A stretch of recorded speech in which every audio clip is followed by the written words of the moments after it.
Bonjour à toutes et à tous. Dans cette nouvelle vidéo des astuces de Bleu, je vous propose de découvrir quelques conseils pour vous préparer à devenir infirmier. Ces conseils valent à mon sens que vous soyez déjà étudiant infirmier ou que vous souhaitiez le devenir. J'ai choisi de n'en retenir que 4, mais il est évident que d'autres conseils pourraient aussi avoir leur place ici. Je vous propose ici des conseils plutôt inédits. Mon approche est plus de jouer sur des compétences plutôt que sur des savoirs. Il ne s'agit pas ici de vous expliquer une recette magique qui peut remplacer une prépa au concours. Je prends plutôt le parti de dire que le concours n'est qu'une étape infime dans votre parcours d'infirmier et que vous n'êtes peut-être pas suffisamment préparé à ce qui suivra, qu'il s'agisse de la formation et encore plus de l'exercice professionnel. Pour cette raison, je vous suggère 4 idées qu'il me semble intéressant de réaliser pour enrichir votre parcours avant de vous lancer dans le grand bain. Sachez que toutes ces propositions me semblent bien plus valorisables que le savoir que vous aurez peut-être accumulé en prépa. Donc première idée, faire des études universitaires. Alors je ne vous suggère pas ici de valider un master juste avant de tenter le concours infirmier. 1 ou 2 années devraient suffire. Je sais cependant d'expérience que les études universitaires sont exigeantes d'un point de vue méthodologique et qu'elles vous permettront de développer votre esprit critique et votre culture générale. Pourquoi est-ce important ? Eh bien tout d'abord parce que ça va grandement vous aider pendant les études. Il y a de nombreuses unités d'enseignement qui, depuis 2009, sont directement enseignées par des universitaires. Et donc vous aurez un langage commun qui vous permettra d'être assez à l'aise avec les cours et les concepts enseignés. Au-delà, avoir une culture qui va plus loin que ce que vous avez vu en IFSI, c'est aussi important pour développer vos capacités critiques donc. Et ça fait de vous un meilleur professionnel. On ne vous demandera jamais en tant qu'infirmier de saisir les enjeux économiques qui peuvent avoir cours dans votre service. Mais si vous savez les appréhender plus ou moins, vous aurez des arguments qui vous permettront d'améliorer votre propre pratique et de contribuer aussi à une meilleure prise en charge dans le service. De la même manière, avoir des notions de sociologie ou de psychologie est intéressant pour comprendre les enjeux relationnels, que ce soit dans une équipe ou avec les patients. Ce sont toutes ces raisons qui font que la formation infirmière s'est universitarisée ces derniers temps, parce que le système de santé a besoin d'infirmiers qui soient plus que de simples exécutants. Et c'est d'autant plus vrai que la carence en médecins grandit avec le temps. Faire des études avant de rentrer en IFSI, c'est formateur et c'est un plus indéniable. En termes de formation universitaire, celles qui vous aideront le mieux à appréhender le soin infirmier sont, à mon avis, les licences de biologie, de psychologie, de sciences sanitaires et sociales, de sciences de l'éducation. Mais vous pouvez aussi tenter des formations plus généralistes qui vous aideront vraiment pour vous construire une bonne culture générale, que ce soit le droit, l'économie, la philosophie. Je vous déconseille de suivre la PACES si vous ne souhaitez pas vraiment réussir le concours. Il y a tellement d'informations que vous ne pourrez pas en tirer bénéfice si vous n'êtes pas vraiment à fond dedans. Dans tous les cas, si vous ne vous sentez pas les épaules d'affronter la fac, n'hésitez pas à tenter une formation supérieure plus encadrée, BTS ou DUT par exemple.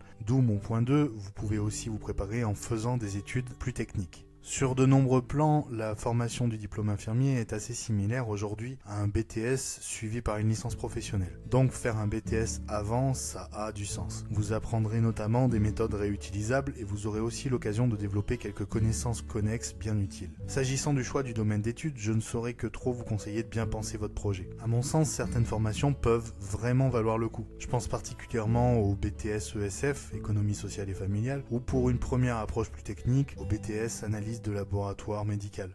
Il y a énormément d'intitulés de formation technique et donc je ne vous en transmets que 2, mais qui à mon sens peuvent vraiment s'avérer aidantes pour la suite. Si vous avez envie de faire un BTS système numérique ou même un BTS commerce par exemple, sachez que vous trouverez sûrement à utiliser certains savoirs même en tant qu'infirmier. Cela peut en tout cas grandement vous aider pour la suite dans votre évolution de carrière. Point numéro 3 maintenant, découvrir le monde du travail. Rentrons donc dans le vif du sujet. Être infirmier, c'est être un professionnel de santé. Si vous sortez juste du bac, il y a peu de probabilités que vous ayez déjà côtoyé le monde professionnel autrement qu'en stage. Alors je vous suggère de travailler. Trouver un job sans forcément que ce soit un temps plein, surtout si vous n'en avez pas besoin. Mais il me semble essentiel que vous puissiez découvrir ce qu'est vraiment le monde du travail avant de vous lancer dans une carrière d'infirmier. Parce qu'au final, être infirmier, au-delà de l'aspect vocationnel, c'est avant avant tout un emploi. Cela signifie que vous allez vivre au quotidien avec des collègues que vous n'avez pas forcément choisis, que vous allez devoir travailler dans un contexte qui n'est pas nécessairement plaisant, avec une tension réelle au jour le jour. Et ce n'est pas au cours des stages infirmiers que vous aurez le temps de vous familiariser avec ça, vous aurez déjà alors beaucoup d'autres choses à appréhender. Alors assez simplement, je vous conseille de trouver un petit emploi, par exemple, pendant que vous faites une première année de fac, histoire d'appréhender en douceur les problématiques du monde professionnel. Cela vous permettra de voir si vous avez vraiment les épaules pour supporter un certain nombre des inconvénients du métier d'infirmier, qui sont pour beaucoup dus à l'organisation du travail. Je vous suggère d'ailleurs de chercher un job où l'organisation du travail est quelque peu similaire à celle de l'exercice infirmier. Pas question d'aller bosser dans un bureau, tranquillement assis toute la journée, ça ne reflèterait pas la réalité. Essayez de vous frotter au travail en équipe, à la demande des clients, dans un boulot dynamique. Le commerce et la restauration me semblent de bons viviers pour ce faire. Mais évidemment, l'idéal c'est de découvrir le milieu du soin. D'où mon point numéro 4, découvrir le milieu du soin. Donc, j'en fais un point à part entière parce que c'est selon moi le summum. Si vous avez l'occasion de faire des remplacements en tant qu'ASH, auxiliaire de vie, brancardier ou faisant fonction d'aide-soignant, vous serez vraiment préparé à la suite. Et ça vaut même si vous êtes déjà étudiant infirmier. Pour ma part, quelqu'un qui aura fait le ménage dans un EHPAD pendant un été est sûrement plus sûr dans ses motivations à être infirmier que quelqu'un qui a fait une prépa même pendant une année complète. Le premier, c'est vraiment confronté au terrain. Et ce ne sont pas des stages de découverte d'une semaine où vous débarquez avec l'étiquette stagiaire qui vont vous donner un véritable aperçu de ce qu'est le monde du travail dans le domaine de la santé. Apprendre ce que signifie le mot responsabilité alors que vous êtes au milieu de personnes malades, c'est la seule chose qui peut vraiment vous préparer à exercer. Même si cette responsabilité est uniquement de nettoyer une douche, vous serez quand même confronté à de véritables enjeux qui correspondent à la réalité du terrain professionnel soignant. Pour conclure, j'aimerais vraiment insister sur le fait que la réussite au concours infirmier n'est absolument pas une fin en soi. Ça ne fait pas de vous un bon infirmier, ni même un infirmier tout court. De la même manière, obtenir le diplôme d'état n'est qu'une étape à accomplir. Mais l'exercice professionnel consiste vraiment en une expérience bien plus riche, puisqu'elle vous met en prise directe avec des problématiques humaines. Il ne s'agit pas de cocher des cases ou de rédiger une rédaction soignée. J'insiste donc encore une fois sur le gigantesque avantage que peuvent avoir dans cet exercice ceux qui ont connu des expériences de vie multiples et variées. C'est ce qui justifie à mon sens la valeur de ces 4 conseils que je me permets de vous dispenser aujourd'hui. Voilà.